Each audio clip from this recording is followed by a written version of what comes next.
আসসালামু আলাইকুম রহমতুল্লাহ। প্রিয় প্রবাসী ভাইয়ারা, আপনি প্রবাসী কষ্ট করে আয় করছেন কিন্তু ভবিষ্যতের জন্য কিছুই করতে পারছেন না। আজকের ভিডিওতে জানবেন প্রবাসে 5টি সবচেয়ে বড় ভুল যেগুলো এড়িয়ে চললে আপনি একজন সফল প্রবাসী হতে পারবেন। 1 নম্বর যে ভুলটা আমরা করি সেটা হলো অপ্রয়োজনীয় টাকা খরচ করা। যেমন আপনি প্রবাসে টাকা রুজি করছেন, সব টাকা আপনি দেশে পাঠাচ্ছেন এবং দেশে ফোন কিনছে, ঘরের দামি দামি জিনিসপত্র বিলাসিতা করছে, আয়ের এবং সঞ্চয়ের কোনো খবর নাই। তাই পরামর্শ, আপনার ফ্যামিলিতে কত টাকা খরচ হয় মাসে একটি বাজেট ফিক্সড করুন। সেই অনুযায়ী আপনি টাকা পাঠান এবং বাকি টাকা আপনার অ্যাকাউন্টে আপনি সে টাকা সঞ্চয় করুন।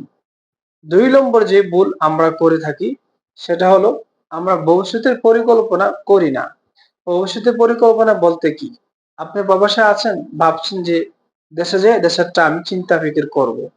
কিন্তু আপনি দেশে যাওয়ার পরে আপনি ব্যবসা করতে পারলেন না, কোথাও কাজ করতে পারলেন না, তখন আপনি মানে ক্ষতিগ্রস্ত হবেন। তাই এজন্য আপনি প্রবাসে থাকা অবস্থায় দেশে গিয়ে আপনি কি করবেন, ব্যবসা, চাকরি, খামার, জমি কি করবেন, ওই বিষয়ে আপনি বিদেশে থাকতেই পরিকল্পনা করুন। 3 নম্বর যে ভুলটা আমরা করে থাকি সেটা হলো আমরা অতিরিক্ত ধার দেনা করি।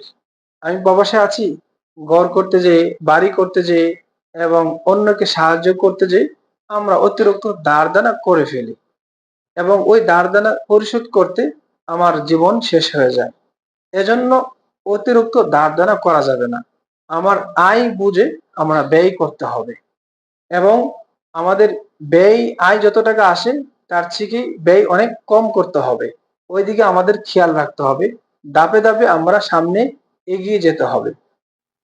4 নম্বর যে ভুলটা আমরা করে থাকি, আমরা হুটহাট করে মালিক চেঞ্জ করে ফেলি। হুটহাট করে এক কোম্পানি থেকে অন্য কোম্পানিতে চলে যাই।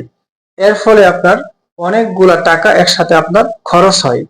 আপনার নতুন কোম্পানি বা নতুন কফিল যদি ভালো না হয় তাহলে আপনার পরিণতি অনেক ভয়াবহ হতে পারে। এজন্য প্রবাসে হুটহাট করে সিদ্ধান্ত নেওয়া যাবে না। তাই পরিকল্পিতভাবে সবকিছু আমাদের প্রবাসে করতে হবে। এজন্য পরামর্শ, প্রবাস এবং দেশের নিয়ম কানুন মেনে চলার চেষ্টা করবেন এবং আপনার প্রবাসের কাগজপত্র সবকিছু ঠিক আছে কিনা ওই বিষয়ে সচেতন থাকবেন। 5 নম্বর যেই ভুলটা আমরা করে থাকি, আমরা প্রবাসে কাজ করি কিন্তু আমরা নিজের যত্ন নেই না।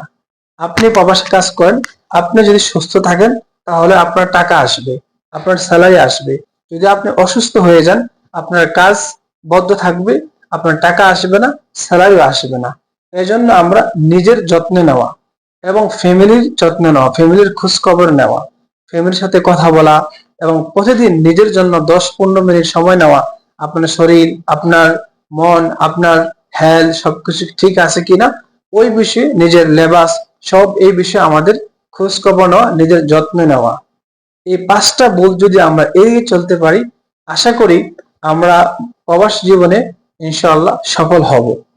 তাই ভিডিওটি যদি ভালো লাগে সাবস্ক্রাইব করবেন এবং আমাদের চ্যানেলের পাশে থাকবেন এবং ভিডিওটি শেয়ার করে অন্য প্রবাসীদেরকে দেখার সুযোগ করে দিবেন। ধন্যবাদ সবাইকে। আসসালামু আলাইকুম। জাযাকাল্লাহু খায়র।